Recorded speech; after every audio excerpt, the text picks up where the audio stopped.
Alright, hello everyone, welcome to another Antares Shipyard live stream. Tonight I'm going to be hosting my third iteration of the Star Trek Attack Wing Tabletop Simulator Academy. If you don't know what that is, or you're here to learn more about tabletop, that's exactly what we're going to go over here. So Tabletop Simulator is a game that you can get over on the Steam store, and then it allows you to play really any type of tabletop game that's out there that exists, as long as it's got a mod for it. And then of course Attack Wing has a mod, which is why everyone's here.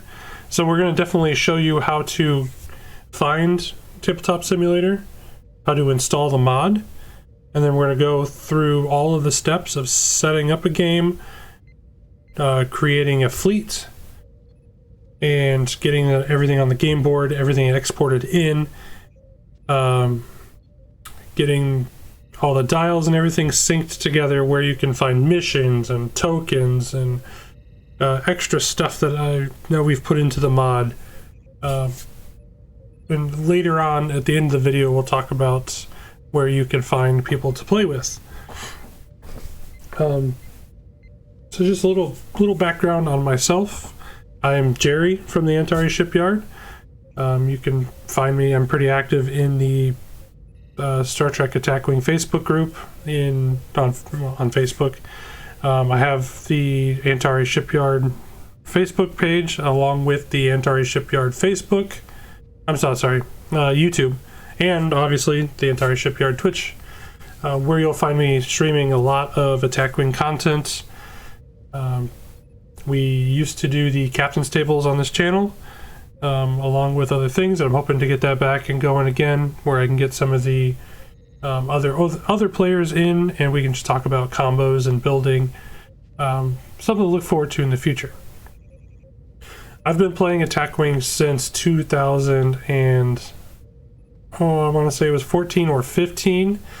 I kind of stumbled upon the game completely by accident. I've been a lifelong Star Trek fan myself, having grown up on watching TNG and going back and watching TOS, Deep Space Nine, Voyager, even the new Trek. I'll watch that. All Trek is good Trek. It's better than having no Trek on TV at the moment. Doesn't matter what anybody's feelings are on that. But I've been playing the game since 2014. Started playing more competitively around 2018, 2017-ish. Went to my first Nationals tournament in 2019. Did fairly well. But obviously since then we haven't had a Nationals tournament, and a lot of the gaming stores have been closed. So the pandemic has kind of brought this group together and kind of formed this new Discord that just turned a year old back in December of 2021, and that would be the Fremont Reformation League. And it's just a collection of people who love to play Attack Wing. I believe we have over 100 plus members from all sorts of countries all over the world, and they regularly participate in tournaments and stuff, but we'll get more into that towards the end of the live stream here. So if I do want to say, if you have any questions or you need me to slow down and explain something better, please feel free to send me a message in the chat, and I will do my best to answer the question. Other than that, let's go ahead, let's move forward, and let's get over to where we can find this stuff. Let's get to the meat and potatoes. Hello. Alright, so we're going to start in Steam, because I want to show people where they can get the Tabletop Simulator. So, in your Steam page, this is the store page here, we're going to go up to this little search bar, and we're just going to type in Tabletop Simulator. It'll be the first thing to pop up. Now, its normal price is $19.99, and if that price is too high for you, need not to fret.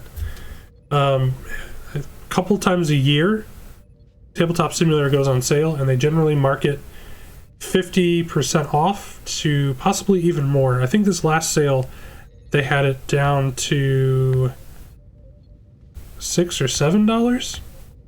But that sale just ended, unfortunately, before I could get this live stream posted. So it's up to $20. In my opinion, it's worth it, especially if you like to play other board games. Tabletop Simulator has a lot of mods, and we'll definitely get into that, and I'll show you that as well. So this is where you find it, through Steam. Go through, type in Tabletop Simulator, and that's where you get it.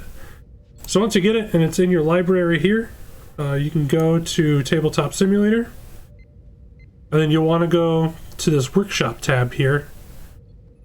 And when you go in there, this is where you find the mods. So as I said, you'll find mods for a lot of things. Yep, see, they just had a sale. But there's like mods for Monopoly.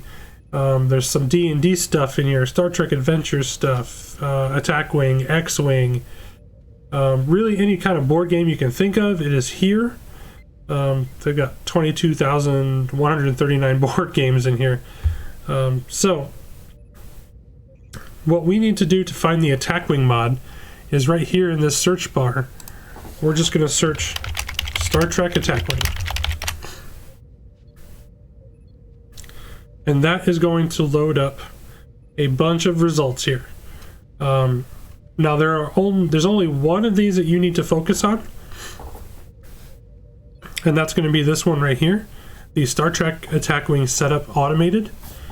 It is by Crazy Vulcan, and really if you want to look at everything he's got going on, you can just click on his name and it'll bring in everything that he's published into Steam for Tabletop Simulator. So he owns the Star Trek Attack Wing mod. I've done a lot of the coding work recently for him.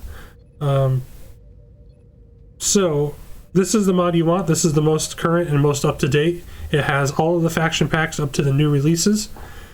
This building table here is not necessary anymore. It is out of date. It's something you can play with if you want, but I kind of incorporated the building table into the main mod. So now to get the mod, we want to click on it, and down here it'll say subscribe. You'll want to click subscribe, and once you do that, the mod automatically downloads and installs itself for you, so you don't have to do anything else beyond that. So once that's done, you are all set, ready to roar, ready to go. Alright, so what is the next step after this? Well, there's a couple things you can do. We can open TTS and play with it. But first, before we do that, let's get into the fleet builder. So the fleet builder that is most popular, really the only good resource there is Utopia. And to find Utopia, you can go to Google and you can just type in Prudent Andorian. And the first result here, the https://prudentandorian.github.io, that is the correct one. This is the Utopia that you want to use and you want to build your fleets with.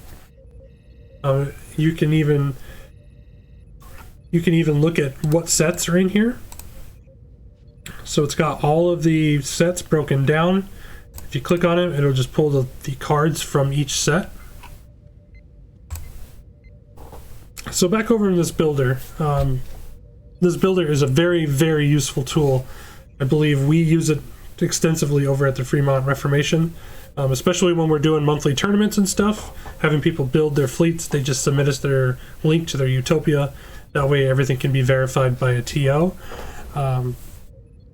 So how do you use Utopia? Well, we're going to click on ship here, and let's just build a very basic thematic fleet, something that we can carry over into our tutorial with the Attack Wing mod. So let's go with the Enterprise A. We'll make this off of Star Trek 6. So I've got the Enterprise A here, and now you see when we added the ship, we added all these nice little slots.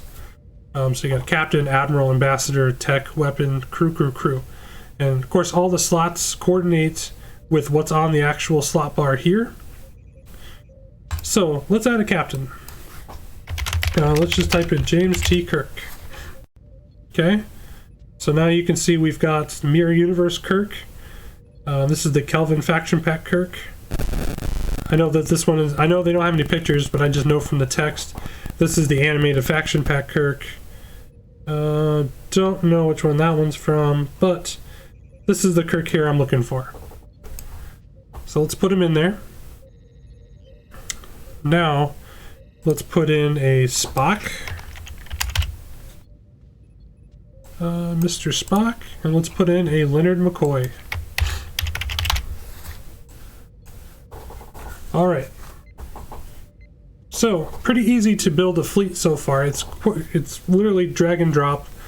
Now there are some special things that Utopia can do for you in terms of building a fleet. So Captain Kirk here, he's got a captain skill of 9, and say we want to add an admiral to the ship. Let's say that we want to do a Matt Decker, who's got a captain skill of -1, or a captain skill. You add the captain skill -1. So Utopia will actually calculate this out for you, so you don't have to worry too much about it. And if you hover over the captain skill, it will show you the printed value, and then it'll show you any kind of modifiers to it. So in this case, you've got Matt Decker at -1, leading it to skill 8. So let's take off Decker. Let's say 37 points is getting a little expensive for this ship. So let's take Kirk off, and let's find this other James T. Kirk that we have. Let's click on Captain, so we get the Captain cards here. And then we've got this James T. Kirk here, who all of your Federation crew upgrades are -1. So let's put him on.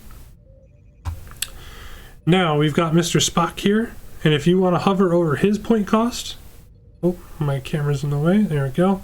If you hover over his point cost, it will show his printed value minus Kirk's discount that he gives here. So everything's getting calculated out for you. You don't actually have to do anything manually in Utopia that much. And you'll notice that some of these slots come and go. So like this elite talent slot here, James T. Kirk is giving that slot, so it's got his name. If we do another crew that gives slots, let's say Sakona, she adds 1 additional weapon slot. She will add that weapon slot. It'll be named so you know where that weapon slot comes from, because you know it's not native to the ship. Another thing that's very useful for people to know with Utopia is how to use resources, and how to use resources. So you scroll all the way down here, you've got ship, you've got resources. So say you're not completely done building your fleet yet and you want to add another ship. You'll see that there isn't another ship here, so if you scroll all the way down, you can add another ship quite simply by doing this. Say we want the USS Excelsior. So we typed in Excelsior, it's going to pull up all the Excelsior class ships. But here is the USS Excelsior. And the search bar, you can actually break it down into the USS Excelsior to pull that one out. So you put the Excelsior here, and it'll pop in a new ship that you can populate. For resources, so if your playgroup or wherever you're playing with still allows resources, you can click on resource, and let's just say Fleet Commander is one. So you take Fleet Commander, you put the resource here, and now you got this new slot. It's called Ship Resource. So it allows you to put these created cards here. So it will add the resource to the ship, and then of course it does its thing where it auto calculates. So in this case, the captain skill is increased +1, and it adds +1 to the ship's hull, which if you hover over the hull, it shows 5 + 1 up to 6. So that's how you do resources. Most of the resources are not OP play legal anymore. That's kind of something that WizKids kind of fell off on doing. So let's finish building here. Let's say we want a Hikaru Sulu on this Excelsior. Let's go with Valtane. And let's go with a Janice Rand. That looks good to me. And then let's add one more ship. And we're going to go with Chang's Bird of Prey, with General Chang on it. Okay. Now, there are cards in the game that have special restrictions on them. So, if best example I can think of off the top of my head is, oh, I know, Shield Adaptation,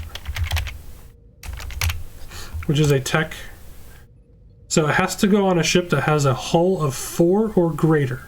Chang's Bird of Prey has a hull of 3, so this should not be able to be equipped. And you see, it will not equip it. But if we were to increase the hull or find a ship like the Excelsior that has it, it'll get equipped. Now, to search for other upgrades, you just click on the upgrade that you're looking for. So tech, weapon, ambassador, admiral, crew. And then you can type in the search bar what you're looking for. So let's bring in Stex to finish this out. And then we want, let's go with Klingon cloaking device. I think that is good. Yeah. Okay, so we'll say that this fleet is done and finished and built. Now, if we scroll all the way to the bottom, this will tell us what our fleet cost is. So for this fleet, we're looking at 99. Perfectly fine. So now we want to take this fleet and we want to export it and then import it into Tabletop Simulator. So we're going to scroll all the way to the top here. And at the top of this page, we've got this nifty little export button. We're going to hit export. And now we've got this nice little list here with, it names the ship and the upgrades and the captains and everything that are on it. This is great and everything. We don't need it for tabletop. But what you can do is, if you're interested to find out which expansion that these cards come from, you can hit include expansion names and it will say HMS Bounty, USS Enterprise, Enterprise, Excelsior, Excelsior. So uncheck that. Now what we're very interested in here is the Tabletop Sim export. Now when I click this nice, neat, clean list here is going to go away. It's going to get replaced by letters and numbers. That is the card identification code that is used in Tabletop Simulator. It's a specific code that's used for these specific cards so that Tabletop Simulator knows exactly which card to pull. So to copy this, all we got to do is click in the white box. It selects everything for you. Right click and copy. Alright, and that's Utopia in a nutshell. Please let me know if you got any questions on anything I'm doing here, or if I'm going a little too fast, let me know in the chat. I'm hoping to get everybody feeling comfortable with doing all aspects of this. So let's go ahead and let me load up Tabletop Simulator, and then we'll get this fleet built in and talk about some of the basics there.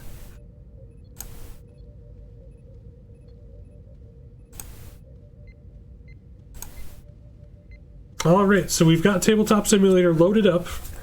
This is the main screen here. Now you've got two options.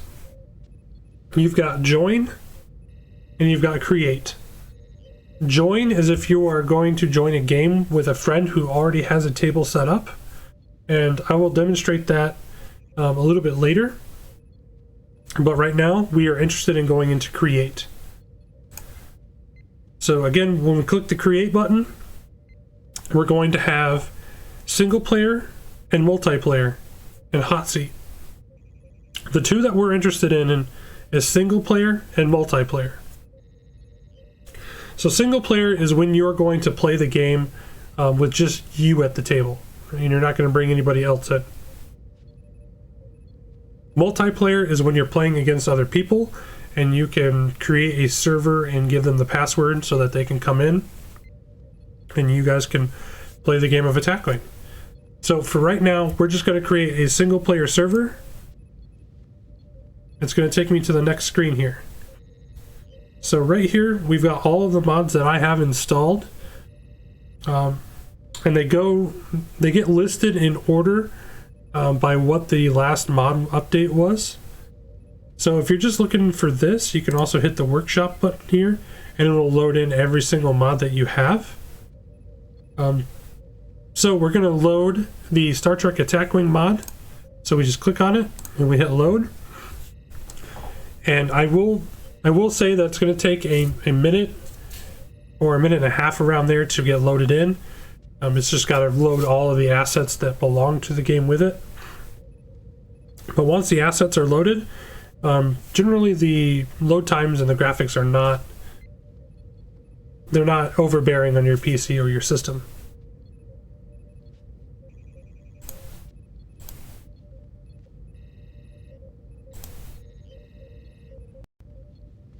All right.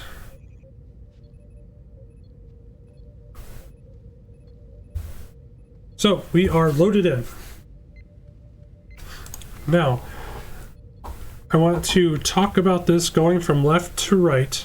Let's just talk about some of the basic controls first, and then we'll get into actually bringing the fleet in and putting everything together and getting the game set up on the table. So, in order to move the camera around, you'll notice that the mouse doesn't go anywhere or move the screen. So you're going to be using your standard A, D, W, and S. A will move the camera to the left, D will move the camera right, W moves it up, and S moves it down. If you right click and hold on your mouse, you can reorientate your camera. And if you want to turn, say you bring in something, say this card here. Oh, that's another one. The scroll wheel on your mouse actually zooms the camera in. So you can zoom in on the table, you can set up the orientation however you like. Now, if you're trying to rotate something like this card here, you can hit Q and E.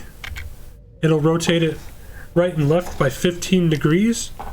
You can actually turn the rotation degrees down or up. There is another way to turn those down. I believe it's in the options. But for now, we're just going to leave it the same. If you want to turn this up and rotate it in one continuous loop, you just left click and hold the card up, and then hold Q, and it'll spin the card around. Or if you hit E, it'll spin the card around the other way. That's always good to know for when fleets are brought into the game, because sometimes they're not always oriented correctly. Alright, what else is important to know? Tabletop, I'm not going to lie to you, Tabletop Simulator does have a lot of hotkeys, so you can kind of play around with the keyboard and kind of find those keys on your own. The letter M, as in Mike, is a magnifying glass that you can use to look around. So if you've got a ship or something that you think is fairly close to bumping or hitting an obstacle, you can always use M to magnify into it. If you're wanting to review something, you could use the magnifying glass, but it's kind of still far away.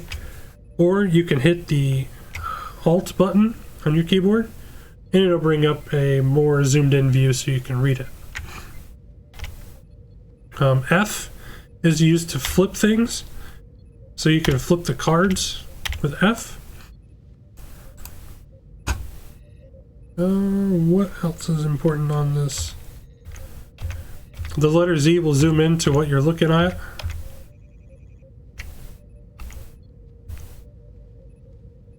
Oh, here's one that a lot of people get kind of bogged down with. The letter B actually puts a blindfold down in front of you. So you can hit B to remove that blindfold, or you can click remove blindfold. That's used for other games. Not so much this one.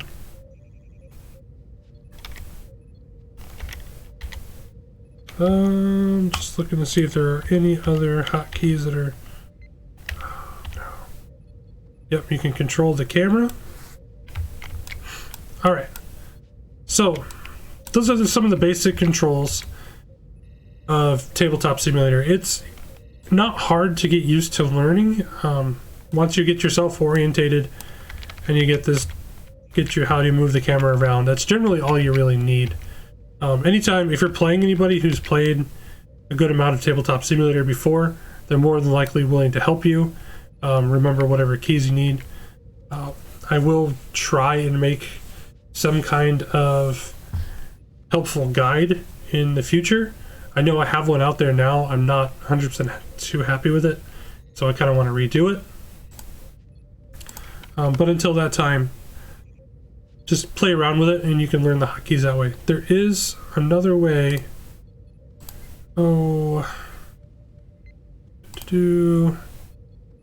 If you go into options, you can go into game keys. Oh, nope, that's not it. Sorry, I lied. I think it's in configuration. There you go. If you go into configuration, you can see the controls and the hotkeys. G to group, L to lock, that's important. But yeah, so there's all this. You can kind of look around and get a feel for that. So, starting on the left side of the table here, this is what I call the fleet building table. This is where you're going to put that code that we copied from Utopia. This is where that goes. And I do have a fleet building guide that I put here just for people to get used to exporting and importing fleet lists into this. So that's always a helpful resource for you. This box here has the old generation movement pads, just in case you're not comfortable using the new movement dials yet, or you want to play with something that has all the movements on it.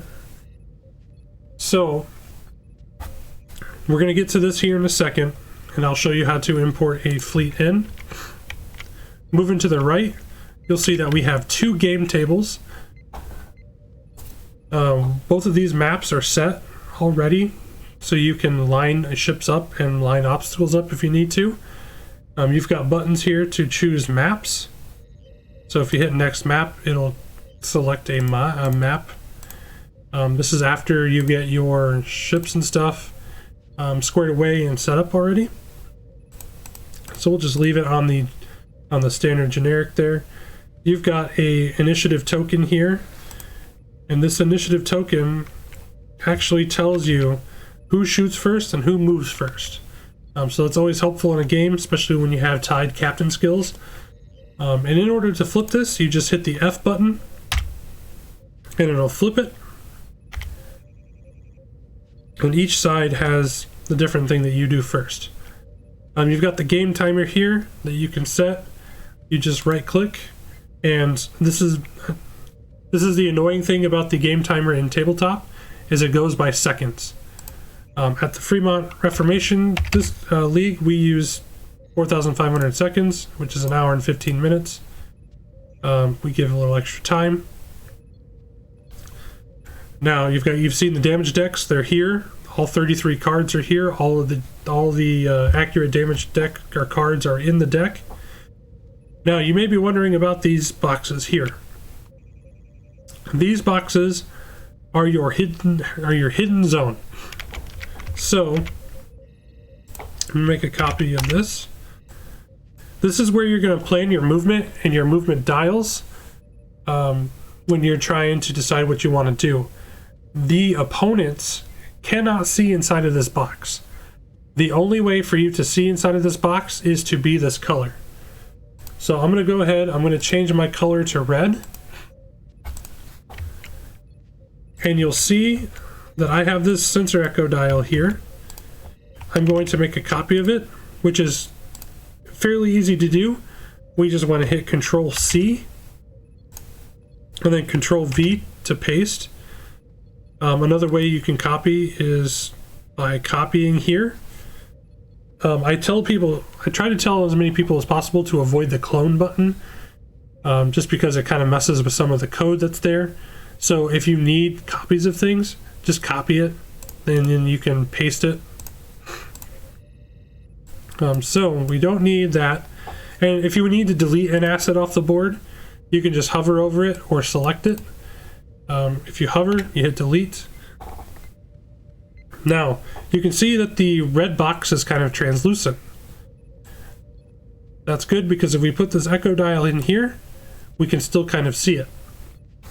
Now, if we go over to the blue side, you'll see that, yeah, the box is kind of translucent, but we can't see through it as clearly. So we got another sensor echo dial here, and we'll put this in the box. And you'll notice that we can't see it. And not only that, we can't grab it. So we can't reveal the other player's dial.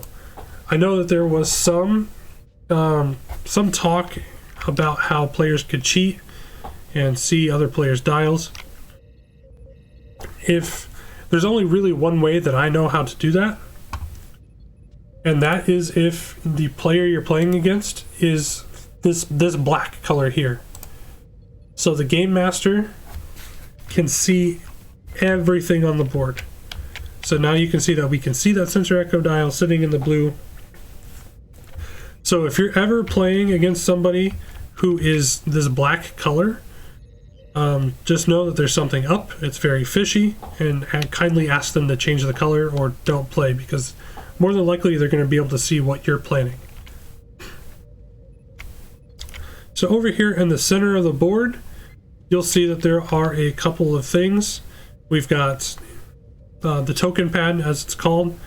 It's got all these tokens. So evade, aux, battle station, scan, target locks, and cloaks, along with 2 dice, the attack and defense die. And then you've got your time tokens, your crit tokens, disabled tokens, mission tokens, shield tokens, and then this comm badge here that says map elements. So using these tokens are super easy. All you have to do is grab. It's just use your left button, click down and pull, and it'll grab and pull a token out. So these are like boxes, and the token, there are infinity number of tokens sitting in these boxes. So you can just pull them out as you need, right on command. Same with the time tokens and the crit, disabled, same with the attack die. Mission tokens and shields are also the same. Now this comm badge is the only special thing on this pad. This holds the map elements. So what we have to do here is right click and search. And when we search, it opens the box up. And now we can see that there are things in here. You've got flat planet tokens. You've got 3D planets, 3D objective tokens, all 3 of the minefield tokens. And then you've got the new objective tokens from the 2017 starter sitting in here, because they're numbered, and that came in the starter set. And then of course you just got the back, just the regular objective token if you don't want to play the obstacle scenario. So we'll close that for now. This map database here is also a box that you can open and search in. I will warn you guys, if you don't have a PC that can handle loading a lot of things in quickly, these are high def images. It's going to load them in, and it's going to load in a list of them.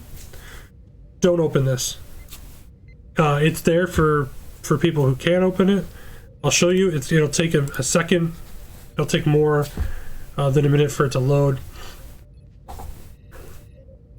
But there are lots of maps in here that I keep adding to. The more and more things and images I find. Some of them you'll see you recognize from of Star Trek Online, or this guy here. This is a lower decks map.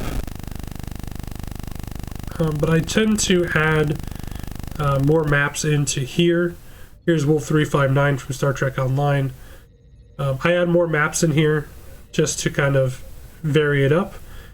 Not all the maps that are in here are on the table already.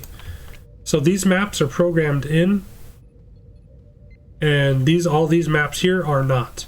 So there are some maps in here that you can use that are different from what's on the table. And to use these maps, what you have to do is find one that you like. Let's just pick a random one. Let's go with this one. Let's close that out. Now we zoom in here, and then let me turn it. And you'll see that this map has 3 buttons on it. Rotate left, load this map, and rotate right. So to load this map in, all we have to do is take this map tile, throw it in the middle of the board here, and hit this middle button for load map, and that will load that map onto that table. Now if you want to change it out, you just hit this previous map and the next map, and that'll change it back to the default. But that's another little fun thing for everyone to play with. So moving on, this side of the table is exactly the same as the red-blue side. This is just green-yellow player. Everything the same as here. And then you've got the right side, the very right side of the table, which I've called the mission table. So here you'll find you've got your copies of the movement templates. You've got your range ruler here. You've got Star Trek Alliance stuff, and we'll crack into that once we are towards the end of the stream. And then you've got this extra items box. Now, this extra items box is where you're going to find a lot of the other tokens that come with Attack Wing. I have loaded them in. You also find some of the same map elements. Once this loads, you'll be able to see what I mean. So in here, you'll also find a copy of the Star Trek Attack Wing rulebook in PDF form that you can actually flip through. So if I want to pull the rulebook out here, there it is, and you can just hit next page, and it's the full rulebook. So we'll just let this finish loading up before I bring any other assets out.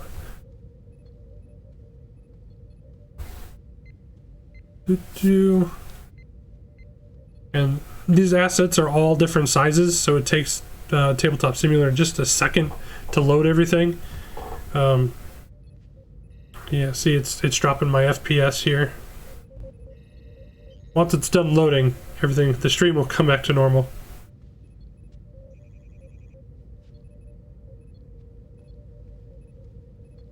There we go. Alright, so we've got the Attack Wing rulebook. Like I said, you can flip through pages here just with this button. You can zoom in on it to read it. You can use the magnifying glass if you need to. You can use the Alt key to bring up a nice full screen of it. So we'll throw this back in there for now. Now you'll see that there are lots and lots of tokens, some from missions and expansion packs that we've gotten, a lot of tokens from OP play. Like here is a Borg cube token. Here's a V'ger token from the Enterprise refit. Oh, here's the Botany Bay objective. That's from the Gen Con Con Union Sing convention exclusive. So everything's here. Here is the Scimitar token. That is a fairly fun mission that comes with the Valdor, where you have to destroy the Scimitar. And all of these tokens are sized correctly and measured against their real-life counterparts. So all of these tokens are the exact same size that they need to be. Here's Gold Press Platinum tokens, drone tokens, Dominion troop tokens. Here's a listening post. This is Alliance stuff here. You'll find more minefields, mission tokens that are all numbered. Yeah, you can find a lot of things in here to kind of vary up your play. Now, going towards the bottom of this here, you'll see that there is a Star Trek Attack Wing mission database, a Star Trek Attack Wing organized play database, and then a Star Trek Attack Wing, Star Trek Attack Wing Alliance database. So let's go ahead and let's open these three databases up. So we'll start with the mission database. When I pull this in, you'll see that there are copies of all of the missions that came with every single expansion pack. They are all here. They are all in alphabetical order because I am crazy like that. So let's just pull a random. Let's look for destroy a station. Destroy the space station. Okay. So we're going to pull this mission card out, and there it is. So let's zoom in here. Now you'll see that this pad here says place the mission card or chip here.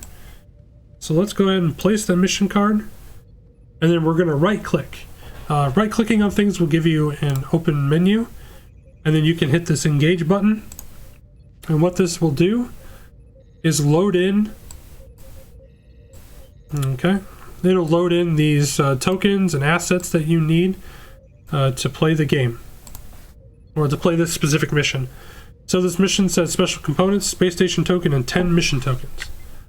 So we've got the space station token here, and then here are 5 mission tokens, 2 stacks of 5. That makes 10. If you don't want them, you can just delete them out. Throw this back in here. Then let's grab destroy the scimitar. There we go. So we'll put destroy the scimitar here, and you'll see that the card automatically wants to go there. There's a snap point there that'll just make the card land there, and then we can hit engage, and you'll see this actually loaded in the scimitar token along with the movement tokens for it. Now, because the scimitar has special rules to it, you can actually hover over the token and it will give you the captain skill, the primary weapon value, the agility, the hull, and the shields. And a lot of those tokens have things like that. It'll tell you exactly what you need to do. So that's the mission database. Now the organized play database looks a little bit different. So in here you're going to find 2 things. You're going to find the OP rules, and then you're going to find an LCARS chip. So let's choose a random. Let's choose a random OP here. Let's do it with the Battle of Sector 001. So you see the OP actually loads in the OP PDF, and you can scroll through it. Again, you can use the magnifying to look, or you can hit Alt. That'll bring up a nice big screen so you can read it. And you'll see here what we need is a Borg Cube token, and a Borg Sphere token, and a Control token. So if we grab this LCAR chip, we grab this and we put it where that mission token, that mission card would be. We could put it there. Right click, hit engage, and you'll see that that loaded in the Borg Cube, which if we hover over it, doesn't give me anything. The Borg Sphere also doesn't give me anything right now, but we get the tokens and everything's there. So let's go ahead and throw that back in here. And that's done for every single OP. So the last box we had was Alliance. Now, this is where you'll have the Alliance missions. I will crack that into when we get into talking about playing with Alliance stuff. Now, there is one more section that everybody needs to be aware of, and I'm going to tell you guys about. It's called the Neutral Zone, Do Not Touch, formerly known as the Island of No Touchy. So these things you'll find here, do not delete anything off of this table. If you delete stuff off this table, it will mess your game up. Now you'll see that it's got tokens here. This is where a lot of the assets in the game will pull from. These are all the cards. This is where they're all located, and they're broken down by faction.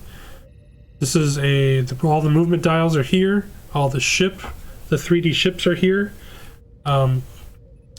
Try to stay out of these folders as much as possible, because opening them will bog your system down just a little bit, because it's trying to load in all those assets. And I've got card scans in here, so it's more than what you saw in Utopia. These ones actually have the pictures and the actual text, so it takes a little bit longer for it to load in if you open it that way. So just something to be aware of that's up here. I highly recommend that you don't play with it unless you don't know what you're doing or you feel comfortable. So that's the table in a nutshell. Let's get into building a fleet. So over here, this is our fleet building table. We want to take that text that we had from our Utopia fleet that we built, and we want to place this text in here. Now, this is a very common thing that I see a lot of people mess up on. So, in order to load our fleet into here, we need to replace this text. Now, you can hit F7, and that'll bring up the text. The other way to do it is over here on this toolbar that we have on the left-hand side of the screen, and there's this text tool. So if you click the text tool, you'll see that this nice gray shaded box comes around this text. All you need to do is click once in this, and it will select all of it. Now, if you click somewhere else, you'll make a text box, and it will remain there until forever, whenever you quit the game. So the easy way to delete this is that there are these buttons right above this text box that you created, and the one on the very right is trash. So you just click on that, and that will delete any extra text boxes you make. So we just want to click inside this gray square, and you'll see that everything is selected. So now we'll hit Control V on our keyboard, and it should post in our fleet that we pulled from Utopia. So here's where a lot of people make the mistake. They want to go ahead and try and hit this build list button. I'm going to warn you now, if you do that, you're just going to end up putting all of these text boxes everywhere. So, to save you the trouble with that, you want to go back to this left-hand toolbar, and you'll want to select the finger, the grab button, and you'll see that will become deselected, and now you want to hit the build list. When I hit this, it's going to pull all the cards from those boxes that I showed you at the top of the screen. It's going to pull the 3D models of the ships, and it's going to pull the movement dials.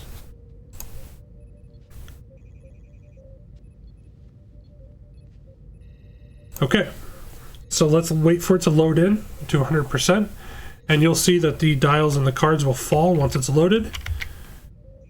Alright, so what I like to do is kind of click and hold and draw a box around everything to select everything that's in here, and then click and hold to pick it up off the table. And then I just kind of like to move down into this area that's got nothing in it. And this is where I will build my fleet. So let's go ahead and see what's here. We've got a Klingon Bird of Prey dial. We have an Excelsior class dial, and we have a Constitution refit dial. And you'll notice all three of them don't actually have any maneuvers on them yet. So we will get into that here in a second. Let's just throw them off to the side, and we're actually going to hit the F key to flip all these dials over, because we want these sides facing up that say sync. Now let's grab the stack of cards here. Let's throw them off to the side as well. Now we're going to pick up the ships and kind of pull them apart from one another.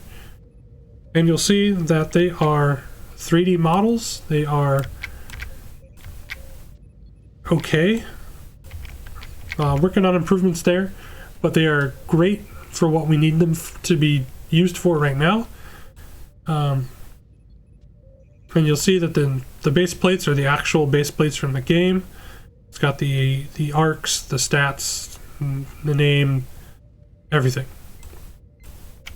So let's go ahead and let's right click on this card stack here.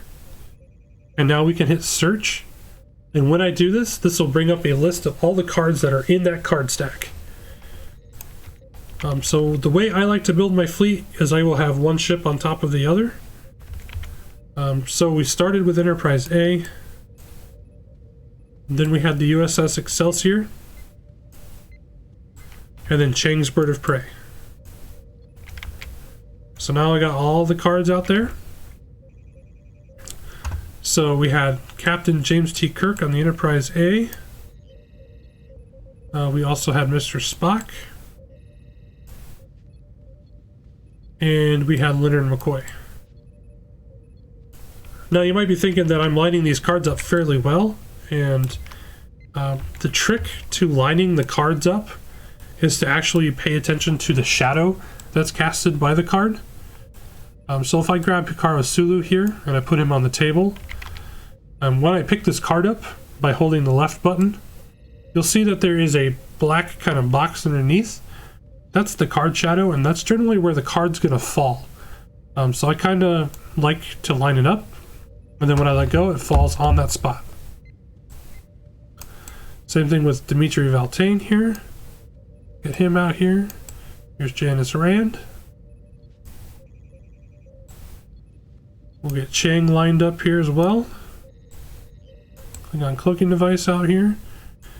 And now you'll see that our box with all our cards went away. That's because we were down to the final card. It automatically closes itself out, and that card is still sitting here. So we can just add him right on. Okay. So now we've got our fleet built. So now what? Well, we can add the ships here. We can go and grab the maneuver cards for the ships. So we're going to scroll all the way back up here. Here's all 90 maneuver cards. We can right click and search. And inside of this search, there's a lot of cards. So we don't want to scroll through all this. So we can actually type in Klingon Bird of Prey. Drag it out. Say Excelsior class. We'll drag that out. And then we want the Constitution refit. Here it is. So let's highlight all these cards and let's drag them down to our fleets here. I like to have the maneuver cards with the ships, and I'll show you why when we get over to the actual table. Alright, so there's all that. Now I like to put the dials on top of this. Okay, so there is your fleet. It's built. It's in the game. So now say you want to save this. So, in order to save this fleet, what you have to do is make a box by holding down the left mouse key and selecting everything until everything is yellow. And then just click on one of these cards with a right click. And then you want to go to Save Object. When you save an object, it'll save to your default root folder. You can make more folders in here, and you can save it that way. So we're going to save this under Antares Test, and we'll just call this TTS-A1. We will hit Save, and now our fleet is saved into our Objects tab here. So if we move to a different table, or if we go into somebody else's server, we can pull our fleet in. It's saved, so if you want to exit the game, you can. You don't have to keep it here. So what exactly does that look like? So let's move over to the red side again, and let's get these out of here. So to load a fleet in, what we want to do is hit Objects, and then we want to go to our saved objects. Once we go in here, we're going to go into Antares. We're going to test where I saved it. And there is the TTS A1. So we will click and drag this out and throw it there. And the fleet loads right on into the table. And you can do that as many times as you want. If you click on it, it will actually let you do this, where you'll have a silhouette of the cards and then you can place it on the table where you like. You right click to get out of that. And that's really how you load your fleets into TTS. Not too hard. Like I said, the more practice you do, the easier it'll become. And people, if you come in and you find people to play attack wing with on this, especially the veterans who play attack wing on this all the time, like myself, you'll find that I'm more than willing to help you with anything you have questions on. And that reminds me, if I'm going too fast, or if anybody who's joined the stream late has any questions, feel free to put that in the chat, and I will try and answer those questions live here on the live stream. Okay, so we've got a fleet loaded in. So now what do we do? Well, you'll notice that we don't have shields on any of the ships. The maneuver dials still don't have any maneuvers on them. So what do we do to fix that? So what we're going to do is we're going to take the Enterprise A and we're going to throw it up here. We're going to take this movement dial and we're actually going to set it right on top of the base. Once there, we'll hit the sync button and you'll see it says USS Enterprise A found. You'll have this new engage button and you'll have this circle button on the Enterprise's ship model. If when I flip this dial over using the F button, it's going to have all the maneuvers, and they're actually going to be all the same maneuvers that are on the maneuver card. All the way through to the 2 reverse. So that's how you sync all of your ships to their dials. Same thing with the Excelsior. But I'm going to show you another trick, another pro trick that we have here. Because people can bring multiples of these ships out. So to determine which ship and which dial belongs to which ship, what you can do is right click and rename. So I'm going to right click on the USS Excelsior, and here at the bottom you'll see the name, the USS Excelsior.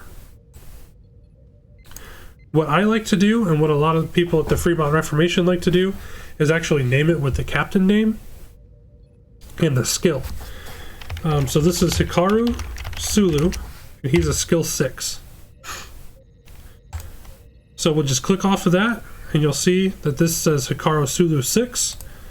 We'll take this maneuver dial and we'll place it on here. We'll hit sync, and you'll notice that the maneuver dial also has the same name of Hikaru Sulu 6. We've got the button, it says that the ship was found, and we've got the maneuver dial. And this maneuver dial is set specifically for the Excelsior class. So if we look, the Constitution class refit has 2 white turns, and the Excelsior has 2 red turns. So if we scroll on this dial, we'll see that it has a 2 red turn. The Constitution has a 2 white turn. Now, let's go ahead and we'll set Chang's Bird of Prey the same way. We'll change the name to General Chang, Skill 7. We'll put his ship here, and we'll hit sync, and we're good. Now, there is a common bug that I've been finding with a lot of people who don't think that their ships are synced, and so they go to sync their dials again. So I'm going to test this with the USS Excelsior here. So you know that everything is synced, but what happens if I sync it again? Well, if I click this button or I double click on accident, things happen. So if I click this again, it'll sync the ship all over again. But on top of that, we'll start to have this where there's one maneuver on top of the other and you can't read it. That's because the dial is double synced, and we can't have that. So how do we fix it? Well, what we're actually going to do is we're going to hit Control-C for copy, and we're going to paste a brand new dial. Now you'll see that the dial is blank. It's not been synced. So we can go ahead, put this back on the Excelsior, and we'll hit sync. And now the maneuvers are good to go. So we don't have a double stack of maneuvers showing up on the maneuver dial. The old maneuver dial, we can go ahead and just get rid of. We'll just delete. Okay, so all of our maneuver dials are synced. So now what do we do with them? Well, let's go ahead and let's put them over in our little hidden area here. So I'll take the Constitution movement and the Excelsior movement stuff. I like to put the movement cards here for when I'm planning maneuvers. It's just a quick reference for me to look down at the card, just to see what maneuvers they have versus scrolling through the entire dial. Completely preference. You don't have to have the maneuver cards. I just find that they're very useful. So now you'll see that the ships don't have any shields, so we definitely need some shields. So there are two ways to do this. The first way is to go ahead and pull these shields out of here, and the shields will stack and they'll count them. So I pulled two. It says that there are two shields there. The other way to do this is to right click on the ship card. So we'll zoom into the Enterprise A here. It says it has 4 shields. We'll right click and it says add base shields. So we'll add base shields, and 4 shield tokens will come and land themselves right on top of the card. And then from there you can do whatever you like with them. You can set them off to the side, or you can just leave them stacked up. It's completely up to you.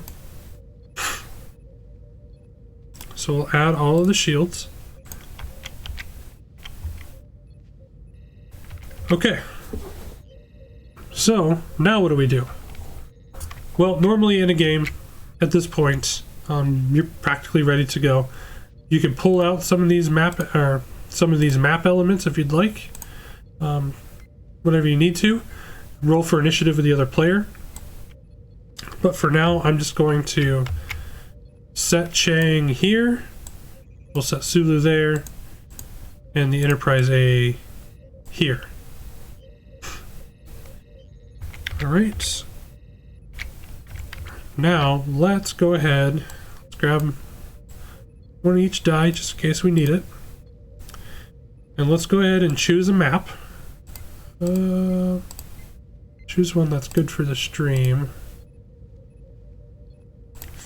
There we go. Okay. So now ships are out here. We'll say we're in the middle of a game. We're in the planning phase. Okay, so what do we do here? So now we can plan our maneuvers. Now, planning a maneuver in Tabletop Simulator is super easy. Now, just like in real life, there is no measuring allowed, but what you can do is check for range. Now, these buttons that were added to the ship's bases, these are the built-in range rulers. So you could go grab the range ruler from the right side of the screen and drag it over and measure that way if you prefer. Okay. Something's going on with that, so let me fix it.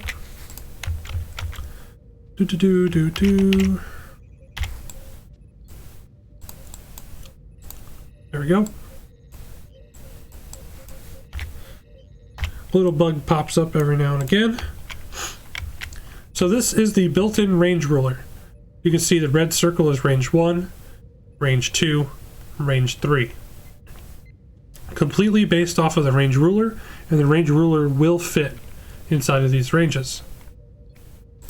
So you can always use your range to measure. Not measure, but check. You can always check range at any time. Measuring is not the right word there. Okay, so to plan a maneuver, say we want Chang to do a 4 come about. We want the Excelsior to do a 2 bank. And we'll just have the Enterprise move 1 forward. To set the dials, let me zoom in on the dial here. Let me flip these back over. So to set the dial and their maneuvers, you hit the rotate left and rotate right button. The rotate left and rotate right don't rotate your ship. It's meant as if you had the dial in your hand and you could actually rotate it. You know, I have a dial here. Where is it? Like this. Rotate left, rotate right. So the dials are actually based off of the actual attack wing dials. So you can rotate right. So say we want to select the 1 forward for the Enterprise A. There's 1 forward. Now what do we do? Again, there's 2 ways to do this. You can hit F just to flip the dial over, or you can hit set. Set will also flip it. So we've chosen our maneuvers for everybody else. So let's go ahead and set our dials, and then we'll grab them, and we'll drag them out of the box here. Now, I like to generally set my dials down in order of captain skill, which I believe Sulu is going to be moving first, and then Chang. So let's put Sulu's dial here. Let's see what happens when we hit this engage button. Zoom out a little.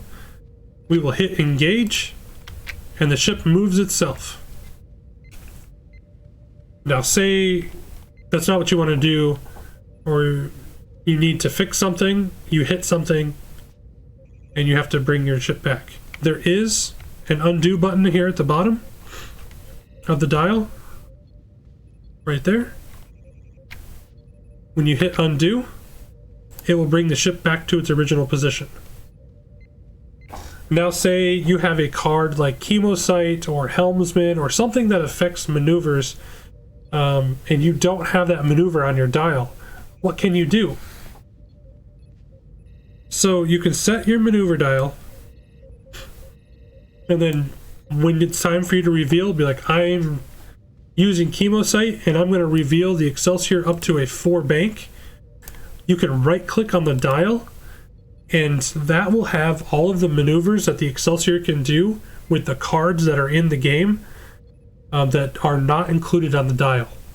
So we were doing a 2 bank to the left. You'll see that there's a 4 bank to the left here. Chemosite, it moves your maneuver dial up +2. So we'll just go ahead and hit 4 bank, and you'll see that the Excelsior moves at a 4 bank.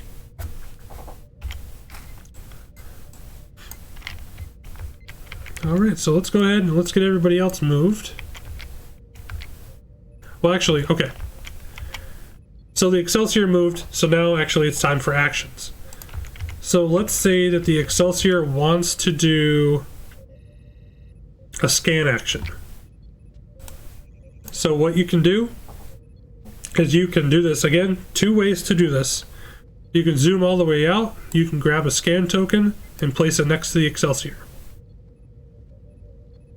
Or you can right click on the ship's base, and again that'll bring up a right click menu that'll have all of the actions that the ship can do. Evade, target lock, scan, battle stations, aux power. So we wanted to scan. So there we go. We've got a scan token. Same thing with the Klingon ships. They'll have evade, target lock, cloak. They don't have a sensor echo. They don't have a sensor echo button. That's because it's on a dial, and there'll be an update coming to that shortly. So let's go ahead and let's move everybody else. Let's say that General Chang is already cloaked. We'll engage, and he did a 3 come about, which is a red maneuver. You can see that he did turn when he did the come about maneuver, so you don't have to worry about turning the ship or anything. It's already intuitive for you. So now all it needs is an aux power, so we'll right click and we'll hit aux power, and it will drag it over for you. So let's grab this dial, just put it down here. And now the Enterprise A is the last ship to move. So we'll just hit engage. It moves one forward. And we'll do a battle stations. So that's an activation phase really in a nutshell with the attack wing mod. It's super intuitive.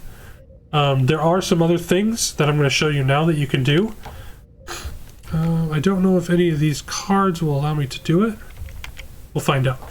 So, cards and crew and other thing, upgrade abilities. So you'll notice how when you right click on the ship cards, it'll have extra things you can do. The same thing is true for crew, really any cards. So say somebody did something, there was a card out there to disable Kirk. You can right click on the card and there's a disable token button. You hit it, it'll grab a disable token, bring it right on over. Now say somebody has a card that can discard Kirk or force you to discard him. You can hit discard and it'll just flip the card over for you. Of course, I coded these things so there are two ways to do them. You can zoom all the way out, you can grab the disabled token and throw it on. You can hit the F token to flip him, to discard him. It's completely up to you. I kind of wanted to try and make it more intuitive that way so that people can choose how they want to play and how they want to work this stuff. Now, there are cards that allow you to do things. They'll give you tokens. I don't know if I have any of those cards pulled. Here we go. So Valtane. Does he have that? Okay, so Valtane's got to go on the bug report. He's got a messed up script. I don't think. Okay. So, Klingon cloaking device here has a time token on it. So during the end phase, place 3 time tokens on this card, and you can flip the cloak over. So you can right click, and there is the time token button. You can hit the time tokens, and it'll bring the 3 time tokens over for you. Again, you can zoom out, you can grab the time tokens and bring them in. Let me see. The Excelsior has a card ability. So if you right click, it'll say card ability. This will bring in a scan token, because the ship says if there are no enemy ships within range, you can do a scan action as a free action. So it'll bring the scan in for you. There are other cards. Let me go ahead and grab those so I can show you guys what I mean. I need somebody with a token.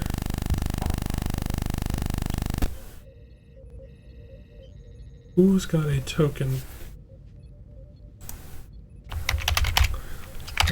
Duranadar does. Excelsior.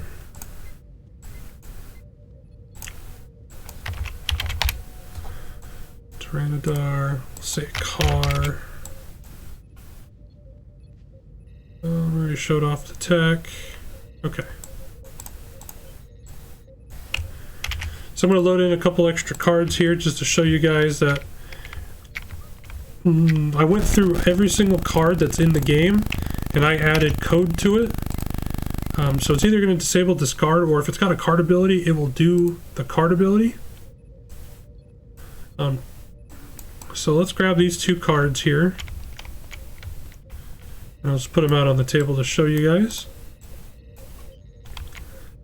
So Carr, if his captain skill is higher than another ship, he gains +1 attack dice, and you can hit the +1 attack die to bring an attack die over so that you don't forget. Duranadar has a card token, which means that the card actually came with a token in the faction pack. So now you can place this next to whatever ship you're doing for your reminder tokens. I believe if you hover over it, it'll tell you what it does. Yep, Duranadar, the ship does not receive Ox Power tokens this game round. So the cards are very intuitive, and You'll learn as you go with it. It's just something, it's always helpful to look and see if you can do the action here, or you can do the action from the token pad itself. Completely up to you guys. And I believe that pretty much covers everything you need to know to play an actual game. We went through fleet building, we went through setup, showed you how to sync everything, bring everything over you need, where all of the tokens and extra map stuff is. You flip the initiative tokens, you have the clock started. The damage decks, you can always hit R to shuffle, just to make sure you don't get those warp core breaches on top. And then you just pull these guys off one at a time and use the F key to flip them. Structural damage and console fire. And you'll notice the graphics don't look exactly the same as the damage cards that we have, but the text is all the same. And they're all numbered as well.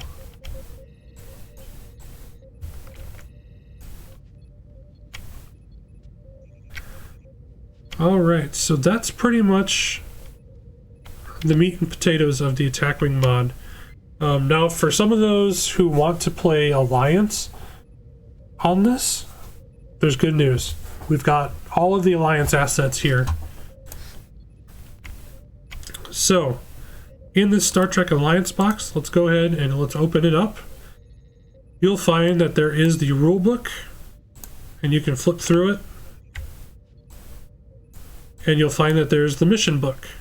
And again, you can also flip through it. I'll show you everything you need to know. You'll find that you've got the dice in here. You've got Alliance maps, Alliance tokens, the Federation and the Dominion side of things.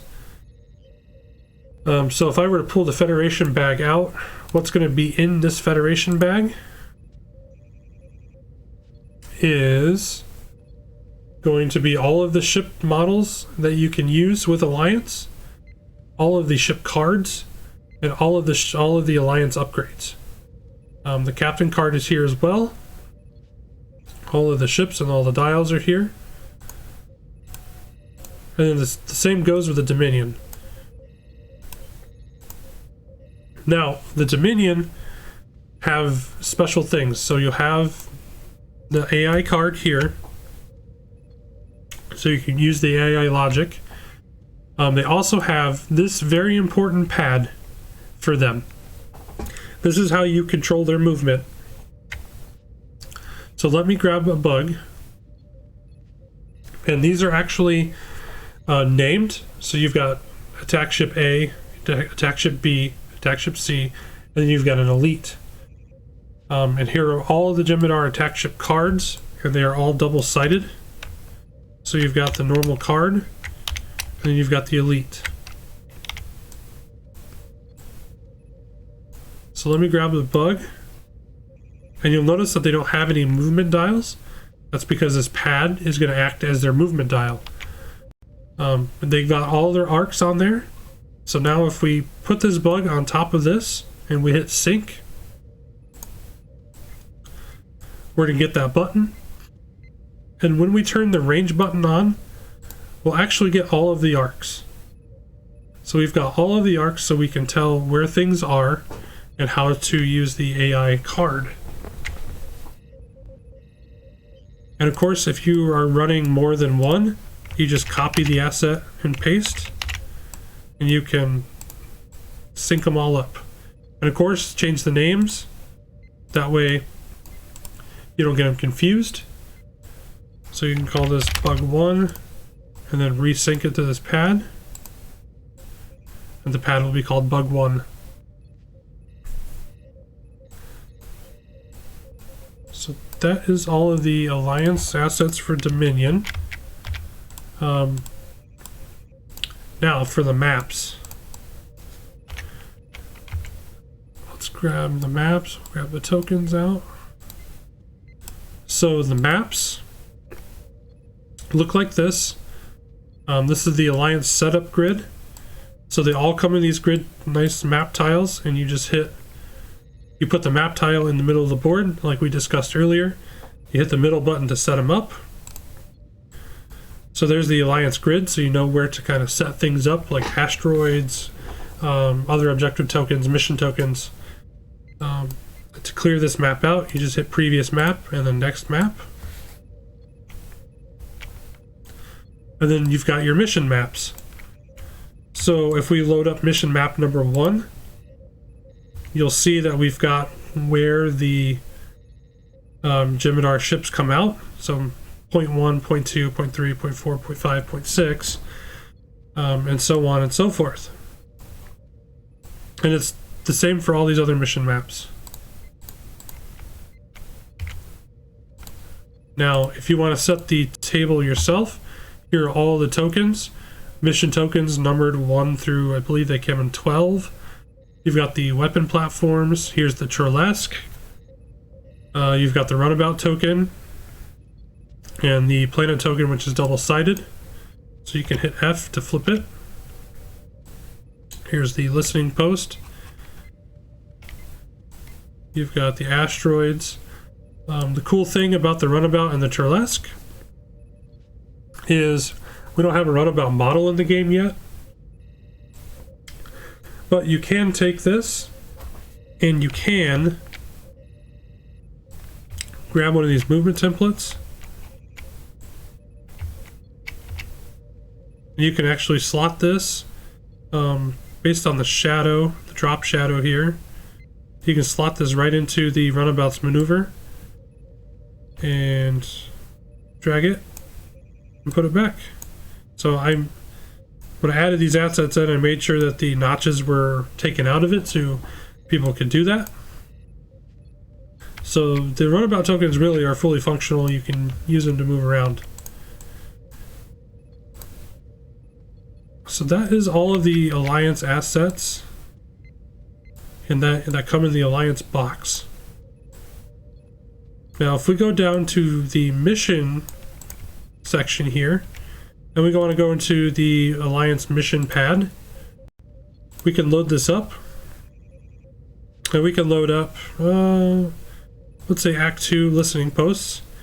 We put it here, right click, hit engage, and that'll bring in everything we need for this mission. Or all the map elements that we need for this mission. Just another fun way to get everything set up. So that is pretty much everything anyone needs to know to play a game of Attack Wing. If you experience a bump with your ship, you can always hit the undo on your movement dial to move it back to its original position, and then go to the side table and grab the movement template, and then just adjust your ship as you need on that movement template. Other than that, that is pretty much it. If you guys, again, have any questions, please feel free to ask.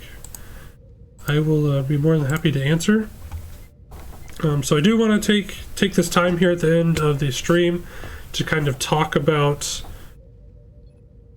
the Fremont Reformation Discord.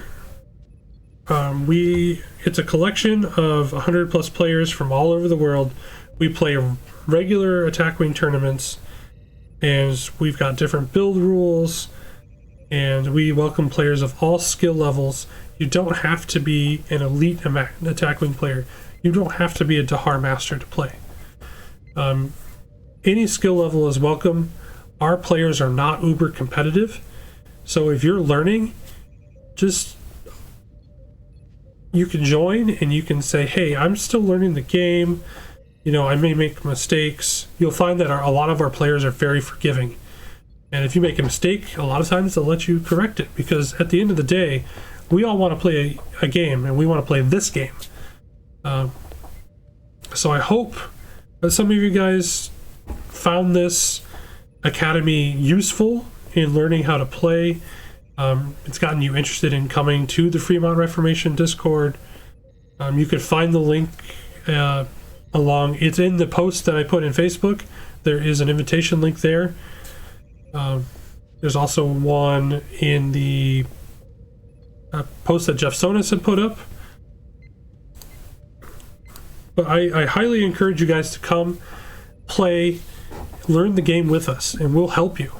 We've got people who love to build lists, who lurk in the server all the time. We answer rules questions as they come up. We even offer, if you're playing a game, we even offer TO assistance if you need a ruling on something. Really, it's a great group of people, and I'm happy to be a part of that group and to be a big part of that group, really. So here is the current event that we've got coming up. We actually have fleet building open right now. It's called Spudfest. Thursday, January 20th, fleets are due to any of the mods that you see on the right hand of the screen right here. What we did is we went back through and we recosted all of the ships that WizKids have not recosted yet. So that includes all of the named ships, all of the older named ships like the USS Reliant, who was worth 20 points, is now worth like 14. And all of the generics that haven't been costed yet, you can find that here at the Spuds costing system. We build to 120 SP per fleet, no more than 50 points per ship. I see Rob's making an appearance in the live stream. And this is a single player elimination tournament. We do have a second tournament that goes on for players who've been eliminated or they lose their match. That way you can kind of keep going with the fleets that you build. We have a ban list here that generally the idea behind it is to kind of keep things as fair as possible. But you can find all of the fleet building rules, the scenario rules. We've got our Troy rulebook, which has rulings for cards that we're waiting on WizKids to answer, and more things like that. You find a lot of resources here. So I highly recommend that you guys come and join us there if you haven't already. Please feel free to give my channel a follow as well. I post a lot of Attack Wing content here and on YouTube. But outside of that, I believe that is everything. So if you guys don't have any other questions, I'm going to go ahead and wrap the live stream up here. I really hope that this helped you. Please feel free, if you know people who are wanting to participate in Attack Wing more, throw them my video, share them, give them the link, share it. Say, hey, this is actually not a bad option.